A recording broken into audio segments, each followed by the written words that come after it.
Olá, queridos amigos, aqui é a Sandra Amaral, fisioterapeuta, e o título do vídeo de hoje é Fisioterapia e Comportamento. Bem, eu gostaria de compartilhar com vocês hoje as minhas reflexões sobre as aulas de psicanálise, da formação de psicanálise que eu estou fazendo e os paralelos que eu estabeleço com a clínica de fisioterapia, que é a minha rotina do dia a dia.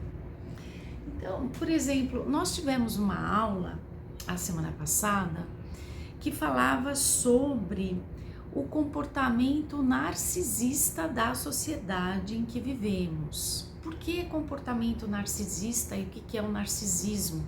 Narcisismo é essa necessidade de exposição, de mostrar que é o bom, que é o melhor, em detrimento do que o outro tem para trazer. A pessoa se impõe naquilo que a coloca num patamar superior.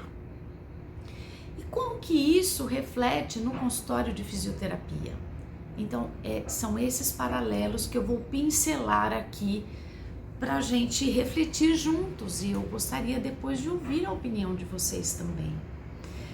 Então, por exemplo, quando se fala do funcionamento da nossa sociedade, a gente vai vendo um período marcado pelo excesso de toda a ordem. Então, tudo excede.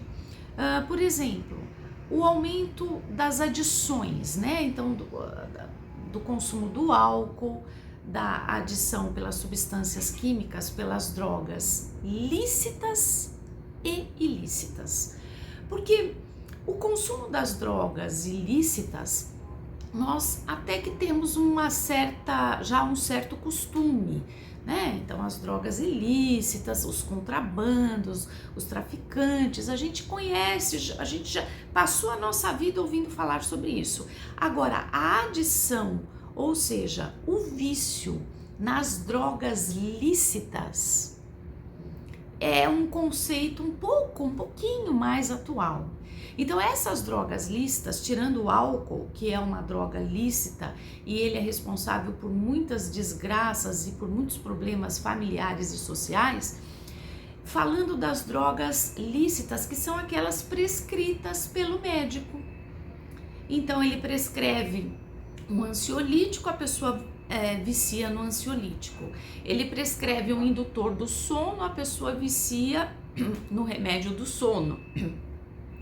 Ele prescreve um antidepressivo, a pessoa vicia na medicação antidepressiva, que são chamados os psicotrópicos, que causam mudanças no sistema nervoso central. Então, tem crescido muito o número de consumidores viciados nas drogas lícitas que são prescritas pelos profissionais da saúde. São aquelas tarja pretas, que antigamente era prescrita com muita parcimônia, com muito critério, e hoje a gente vê uma prescrição mais banalizada destas drogas. E tem inclusive no Hospital das Clínicas um programa que atende mulheres viciadas em drogas lícitas, quer dizer, atende outros vícios também, mas eles dizem que estão aparecendo muitas mulheres, principalmente mulheres viciadas nessas drogas lícitas. E por que mais mulheres? Porque a mulher tende a procurar a droga que é lícita.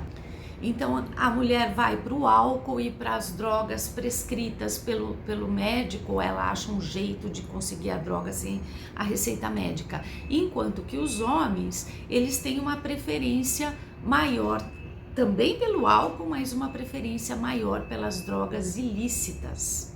Há aí, então, uma diferença de gênero entre o consumo de homens e mulheres.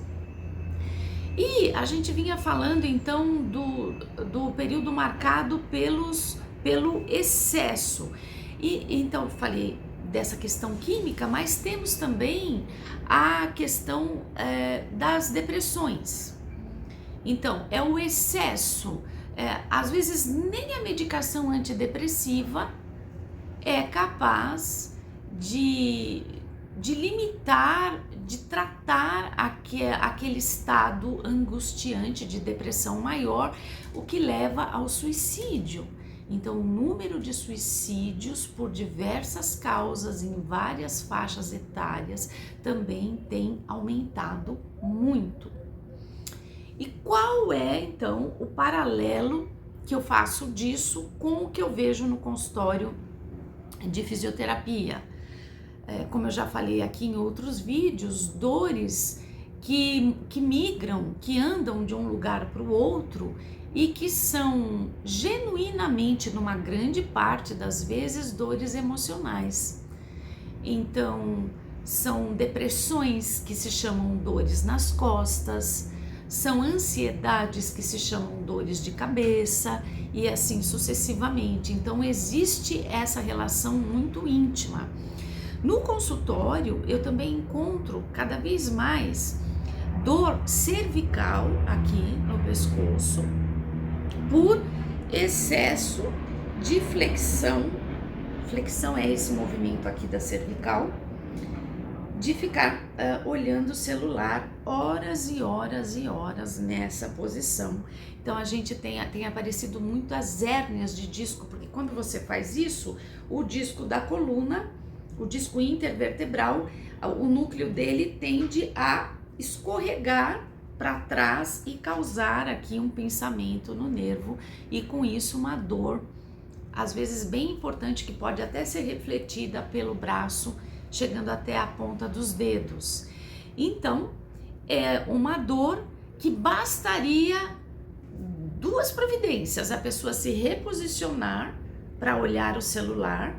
Então, não olhar mais assim, pode colocar várias almofadas no colo e olhar o celular apoiado com a cabeça, com a linha do olhar na linha do horizonte, sem esse movimento aqui, com o movimento neutro, que seria esse, e aí você resolve uma grande parte da dor, se é que não resolve ela inteiramente. E a outra medida seria olhar menos o celular. Mas se você trabalha com o celular, se você não está perdendo o seu tempo, passando horas e horas nas mídias sociais, vendo a vida dos outros, se você usa o celular para trabalho, então você, além dessa medida ergonômica que eu falei, você pare várias horas, a cada 1h30, a cada 2 horas, toma um café, faz um alongamento, se estica. Nós estamos falando de 1 minuto, 2. E aí você volta e tá tudo bem, mas nem isso é feito. Então nós estamos falando de um excesso, quer dizer, há uma tendência daquilo que você faz, você fazer compulsivamente sem parar, sem dar um descanso, nem psíquico, nem físico para o seu corpo, e aí a patologia, a dor, o sintoma vem com tudo. Eu atendi o ano passado uma moça que ela ficava tanto no computador trabalhando, que ela me disse uma coisa que eu nunca imaginei que isso poderia acontecer. Ela falou: olha, eu já cheguei a ficar 6 ou 8 horas sem levantar da cadeira, nem para tomar água, nem para ir ao banheiro. Dentre os vários problemas que ela tinha, um deles foi a cistite, de segurar a urina, de segurar o xixi por muitas horas, porque não podia parar 1 minuto ou 2. É claro que ela podia parar, mas ela não se dava ao direito de parar. E nessa clínica dos excessos, ou seja, aquilo que eu estou fazendo eu faço demais, sem reflexão, copiando o comportamento do outro, ou não me dando ao direito de atender as minhas necessidades básicas e simples, primariamente as fisiológicas, eu vou me adoecendo neste comportamento. Depois chego lá na fisioterapia.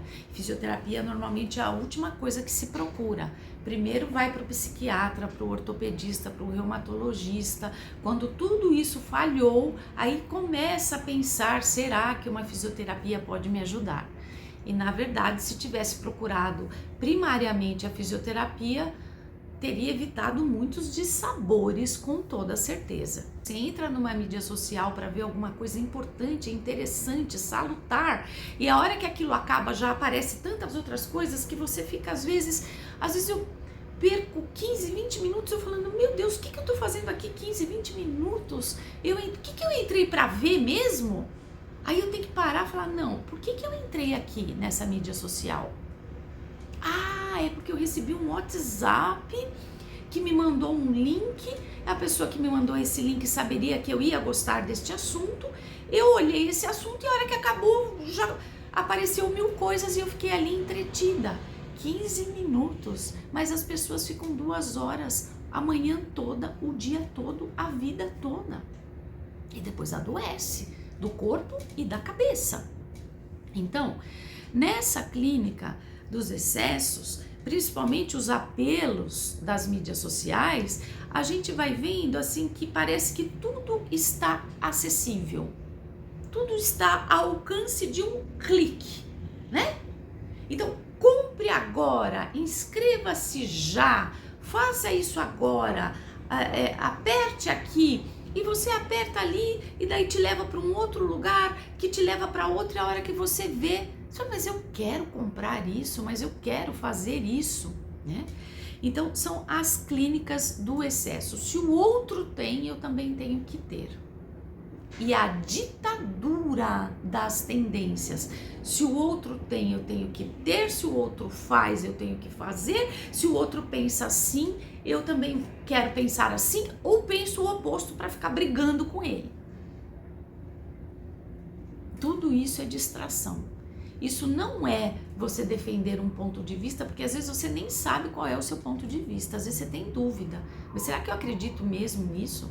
Será que eu penso tudo que essa pessoa está falando é como eu penso também? Às vezes não é. Mas aí eu já estou habituada a defender, a brigar por causa daquilo e eu saio defendendo e saio brigando, né? Essa questão de o outro tem, eu também tenho que ter, é um apelo muito grande, principalmente aos jovens. Eu lembro que em 2012 eu dava aula de fisioterapia numa universidade e uma aluna no final da aula veio conversar comigo dizendo, professora, eu preciso de ajuda. E ela me contou a história dela. Ela disse assim, olha, quando eu preciso muito comprar alguma coisa que eu realmente estou precisando, meu sapato está arrebentado, eu preciso comprar um sapato. Eu ligo para a operadora lá do cartão de crédito, peço um cartão de crédito. Eles mandam para minha casa, eu compro, porque ela precisava comprar parcelado, então ela precisava usar o cartão de crédito. Eu compro parcelado, mas se eu não cortar imediatamente esse cartão de crédito e jogar no lixo, para quando eu precisar comprar outra coisa, eu peço outro cartão, se eu não jogar imediatamente ele no lixo, eu saio comprando tudo que eu quero, tudo que eu não quero, tudo que eu posso, tudo que eu não posso, até eu me endividar. E por que você faz isso, criatura? Ah, não sei, professora, porque eles estão falando que a gente pode, eles estão falando compre, o cartão de crédito dá o crédito, eu vou lá e compro. Eu falei, eu sei, o outro compra. Às vezes o outro compra porque o salário dele paga aquela despesa, mas o seu salário paga essa despesa? Não. Então, é isso que você precisa saber. O outro tem. Não sei. Ah, mas o outro tem, mas ele também não pode pagar e se endivida. Mas você vai se nivelar por baixo ou por cima? Olha a insanidade. Se o outro tem, eu também tenho que ter. E cadê a minha consciência de saber, não, mas o meu salário não paga isso daqui. Eu quero muito, então quando eu acabar de pagar essa outra coisa, eu pago isso em 12 vezes. Não existe esse raciocínio. Não é uma doença mental isso? É muito, muito curioso, no mínimo, para não dizer patológico. Bom, Se você gostou, curta, compartilhe, comente. Nós vamos continuar este assunto nos próximos vídeos. Muito obrigada pela sua atenção.